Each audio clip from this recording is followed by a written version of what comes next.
Ini adalah kehamilan ektopik di luar rahim yang mencapai kehamilan usia 8 minggu. Jadi rahimnya kosong, semua tanda-tanda kehamilan ada. Mual, muntah, tidak nafsu makan, tes packnya positif. Namun pada saat si ibu ini melakukan pemeriksaan, ya dia ada flek darah.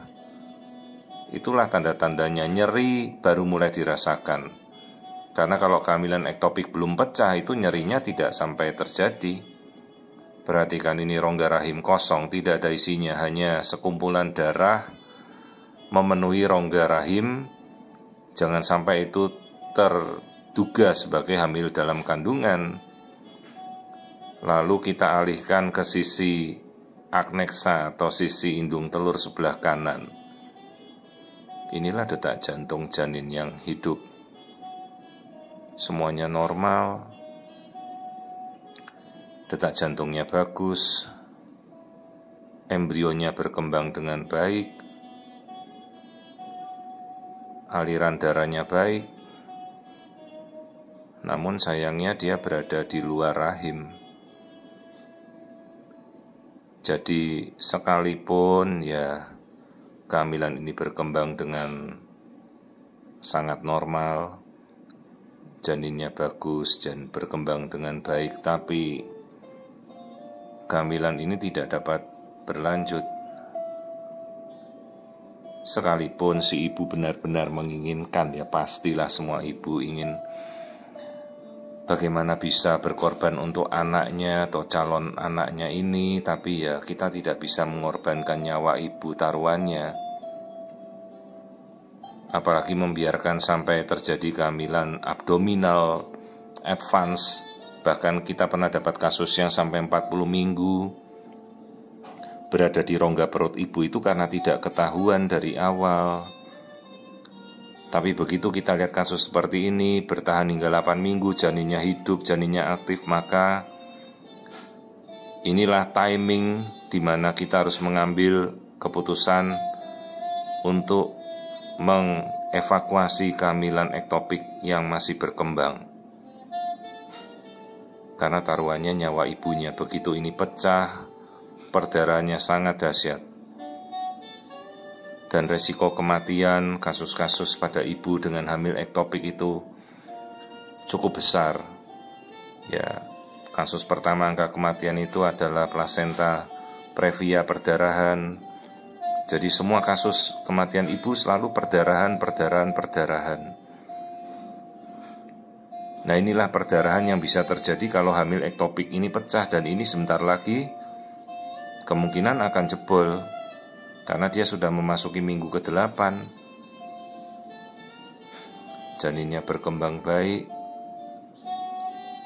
Ibunya kita sampaikan, ya dia pasti sedih sekali ya, bagaimana mungkin janin yang berkembang baik tapi berada di luar kandungan. Dan belum ada teknologi yang bisa untuk mengembalikan janin kembali ke dalam rahim. Ya, kita berandai-andai, dok, janinnya diambil ditransferkan balik ke rahim. Ya pakai apa, teknologinya seperti apa.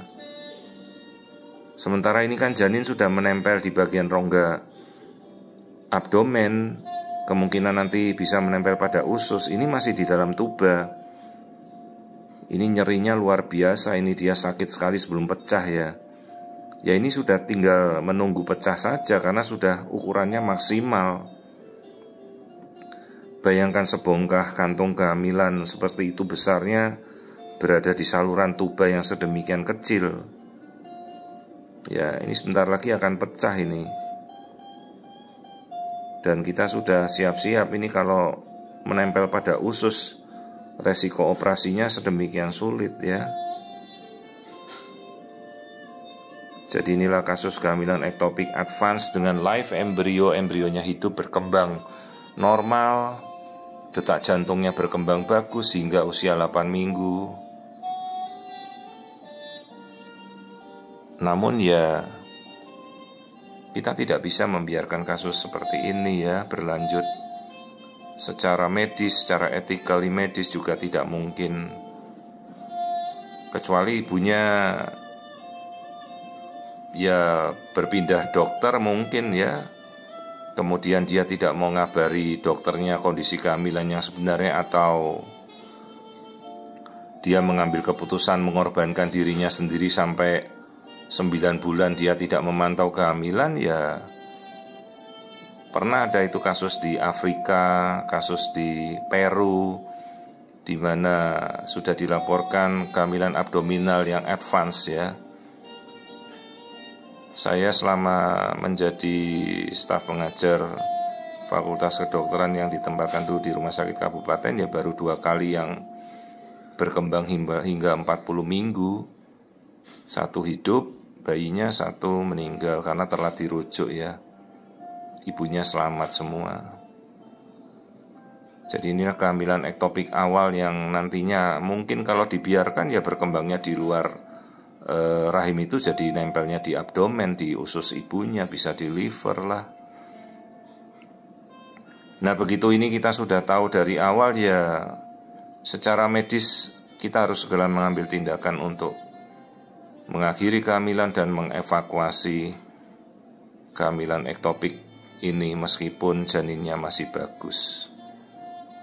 Tentu keputusan sangat sulit ya bagi ibunya untuk menerima diagnosa seperti ini, bahwa ini harus segera kita evakuasi sebelum pecah dan membahayakan nyawa. Mereka ibu-ibu yang sudah punya pengalaman hamil ektopik pasti sudah bisa merasakan ya bagaimana lolos dari kasus seperti ini dan berhasil ditangani dan masih bertahan.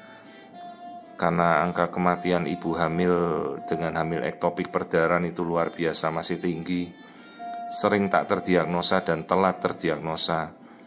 Ini pas kita diagnosa dengan tepat waktunya, sangat berbahaya.